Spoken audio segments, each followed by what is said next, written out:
If you're a Christian and you'd like to go to heaven, there are simple rules that you should abide and follow. Teachings from Jesus Christ, our Lord and Savior and our God. So, here are those. First of all, love God above all else with all your heart. That's not very hard. Higugmaa daw ang Ginoo. Labaw sa tanan, sa tibuok nimo kasing-kasing.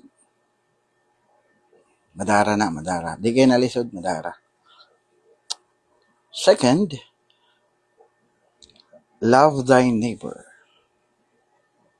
Higugmaa daw imong silingan. Murag 50-50 ta diha. Naman say silingan nga buutan. Basta sayon ra na siya ang ilab. Silingan mo nga ikara siya bantayan. Nasa uban siya, kalingog-ngog kayo. 50-50 maglisod ta na diha dapita. Ikatulo, number 3, love thy enemy and pray for those who persecute you. Higugmaa daw ang imong kaaway. Nya iampo ang katong gausig nimo, ang galisod-lisod nimo. Lord, why sa iyo na ni Lord? Lord, why sa iyo na ni Lord? Naglisod na kami si kaduha, no? Higugmaa imong silingan. Higugmaa man bigong kaaway. Nya, nisamot pa yun ni. It's gonna be very hard if you live in a third world country like where I live in the Philippines, especially if you're poor. Sabi nagpobre ka, it's very hard. Lisod yung kayo siya.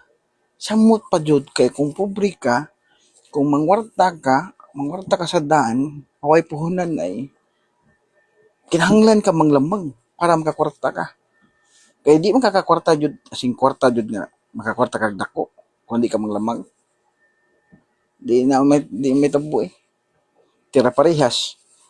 Di ka kakwarta kag dako. Gusto kag kwarta dako, way puhunan ay manglamang jud ka. Which is mao jud ka sa garami tabo. Mo na makingon ta Lord, wala ilaing sayon na ni Lord. Pero ganahan ko malangit. Kamo ka ha, ganahan ko malangit. Kung naa mo yung idea on saan yung pagkalaki, tudloy tabi. If you do have any idea on how to get through this to go to heaven, please share your opinion. Comment down below. Thank you. Have a blessed day.